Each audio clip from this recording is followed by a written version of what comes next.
Langkah penyusunan RKP Desa itu hampir sama dengan alur penyusunan RPJMDes.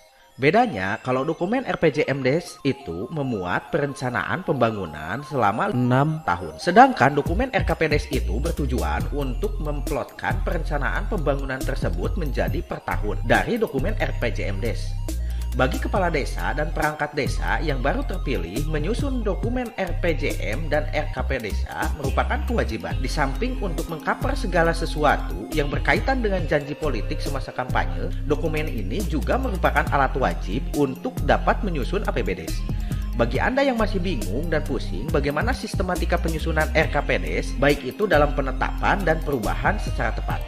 Berikut beberapa tips singkat langkah-langkah penyusunan RKPDes.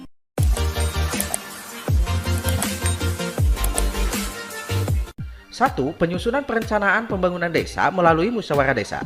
Musyawarah desa penyusunan perencanaan pembangunan merupakan agenda rutin yang diselenggarakan paling lambat bulan Juni tahun berjalan oleh Badan Permusyawaratan Desa. Hasil Musdes kemudian menjadi pedoman pemerintah desa di dalam menyusun rancangan dan daftar usulan RKP desa. Ada 3 hal yang perlu dilakukan dalam musdus penyusunan perencanaan pembangunan tersebut. 1. Mencermati ulang dokumen RPJMDes. 2. Menyepakati hasil pencermatan ulang dokumen RPJMDes. Dan yang ketiga, membentuk tim verifikasi sesuai dengan jenis kegiatan dan keahlian yang dibutuhkan. Hasil pencermatan dan kesepakatan sebagaimana dimaksud pada angka 1 dan 2 kemudian dituangkan ke dalam berita acara yang menjadi pedoman kepala desa dalam menyusun RKP desa. Lalu untuk tim verifikasi yang dimaksud pada poin 3 itu dapat berasal dari warga masyarakat desa dan atau satker perangkat daerah kabupaten atau kota.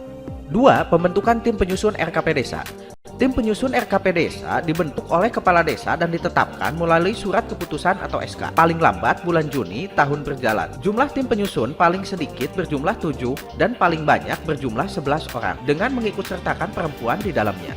Adapun susunan struktur tim penyusun RKP desa terdiri dari 1. Kepala desa selaku pembina, 2. Sekretaris desa selaku ketua, 3. Ketua lembaga pemberdayaan masyarakat sebagai sekretaris, dan yang keempat anggota yang meliputi A. Perangkat desa, B. Lembaga pemberdayaan masyarakat desa, C. Kader pemberdayaan masyarakat desa, dan D. Unsur masyarakat desa. Dengan tugas tim penyusun RKP desa antara lain A. Pencermatan pagu indikatif desa dan penyelarasan program atau kegiatan masuk ke desa, B. Pencermatan ulang dokumen RPJM desa, C. Penyusunan rancangan RKP desa, dan D. Penyusunan rancangan daftar usulan RKP desa. 3. Perencanaan pagu indikatif desa dan penyelarasan program atau kegiatan yang masuk ke desa. Pemerintah kabupaten atau kota biasanya akan mengirimkan data pagu indikatif dan penyelarasan program pemerintah ke kepala desa paling lambat bulan Juni tahun berjalan. Namun, jika data dan informasi tersebut terjadi keterlambatan, maka bupati atau wali kota biasanya akan menerbitkan surat pemberitahuan dan akan melakukan pembinaan serta memastikan APBDes ditetapkan tanggal 31 Desember tahun berjalan. Selanjutnya, jika data dan informasi tersebut tidak terjadi keterlambatan dan diterima oleh kepala desa, maka setelah itu kepala desa menyerahkan data dan informasi tersebut ke tim penyusun RKPDes untuk dicermati. Ada 2 hal yang perlu dicermati setelah tim penyusun menerima data dan informasi di atas. 1. Mencermati pagu indikatif desa yang meliputi A. Rencana dana desa atau DDS yang bersumber dari APBN, B. Rencana alokasi dana desa atau ADD yang merupakan bagian dari dana perimbangan yang diterima kabupaten atau kota, C. Rencana bagian dari hasil pajak daerah distribusi daerah kabupaten atau kota, dan D. Rencana bantuan keuangan dari anggaran pendapatan dan belanja daerah provinsi dan anggaran pendapatan belanja daerah kabupaten atau kota.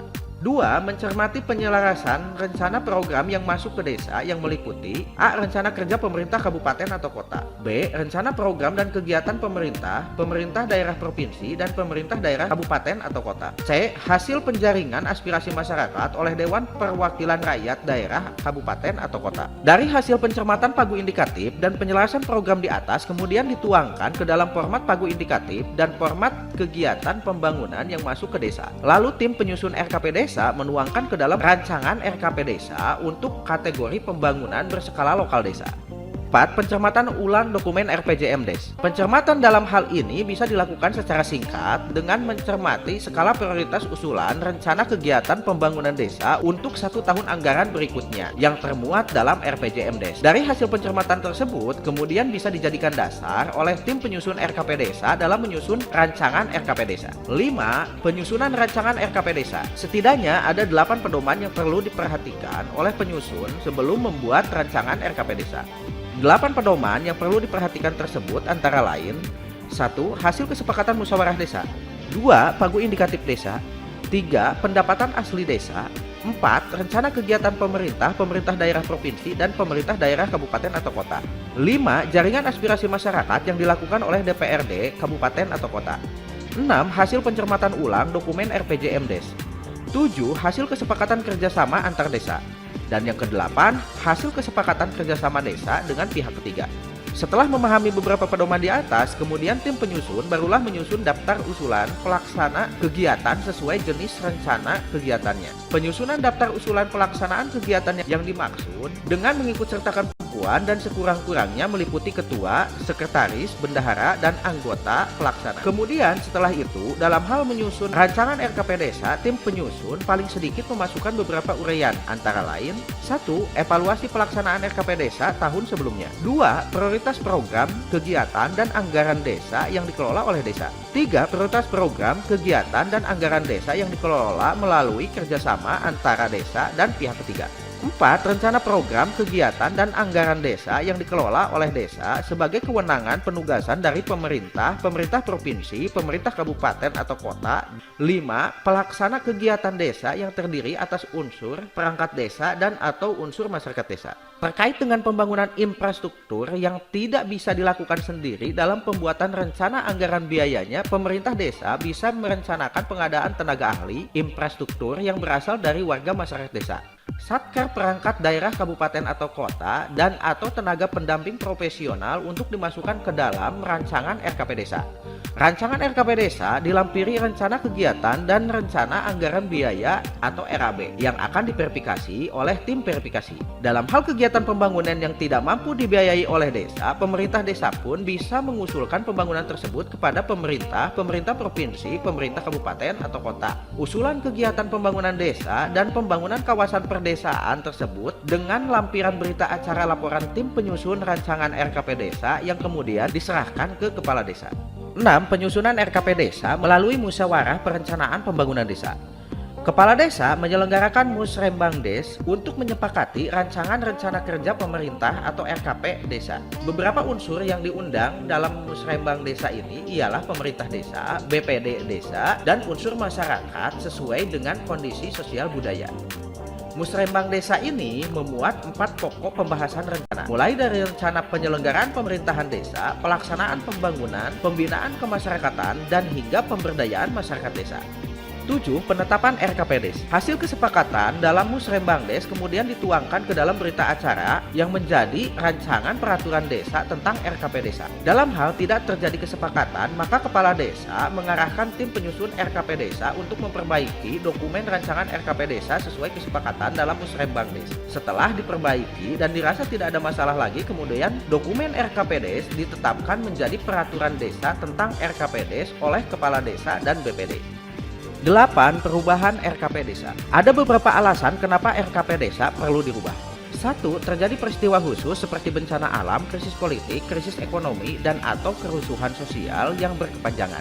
2. Terdapat perubahan mendasar atas kebijakan pemerintah, pemerintah daerah provinsi, dan atau pemerintah daerah kabupaten atau kota. Dalam hal musyawarah perubahan RKP Desa sebenarnya sama saja dengan tata cara pada saat penetapan RKP Desa. Bedanya hanya apabila terjadi peristiwa khusus sebagaimana pada angka 1, kita perlu berkoordinasi dengan pemerintah daerah untuk mengkaji dan menjelaskan ulang RKP Desa sebelum ditetapkan menjadi peraturan desa tentang RKP Desa perubahan. 9. Pengajuan daftar usulan RKP Desa. Usulan yang tidak mampu dibiayai oleh desa kemudian dimasukkan ke dalam daftar usulan RKP Desa dan disampaikan ke Bupati atau Wali Kota melalui camat paling lambat 31 Desember tahun berjalan. Usulan inilah yang akan menjadi pokok pembahasan dalam musrembang kecamatan dan kabupaten atau kota. Bupati atau wali kota akan menginformasikan hasil pembahasan daftar usulan tersebut kepada pemerintah desa paling lambat Juli tahun anggaran berikutnya setelah dilakukan musrembang kabupaten atau kota. Nah, itulah beberapa tips singkat langkah penyusunan RKP desa. Jika video ini memberikan manfaat, maka dukung kami untuk terus bisa berbagi tentang RKP Desa Perubahan. 9. Pengajuan daftar usulan RKP desa. Usulan yang tidak mampu dibiayai oleh desa kemudian dimasukkan ke dalam daftar usulan RKP desa dan disampaikan ke bupati atau wali kota melalui camat paling lambat 31 Desember tahun berjalan. Usulan inilah yang akan menjadi pokok pembahasan dalam musrembang kecamatan dan kabupaten atau kota. Bupati atau wali kota akan menginformasikan hasil pembahasan daftar usulan tersebut kepada pemerintah desa paling lambat Juli tahun anggaran berikutnya setelah dilakukan musrembang kabupaten atau kota. Nah, itulah beberapa tips singkat langkah penyusunan RKP desa. Jika video ini memberikan manfaat, maka dukung kami untuk terus bisa berbagi dengan menekan tombol subscribe dan aktifkan juga tanda loncengnya agar sobat tidak ketinggalan video terbaru dari kami. Atau mungkin sobat suka dengan videonya, maka berikan kami like. Bila terdapat kesalahan, kekurangan, atau mungkin kritik dan saran, sampaikan kepada kami dengan menuliskannya di kolom komentar di bawah ya. Saksikan terus channel ini, sampai jumpa di video selanjutnya.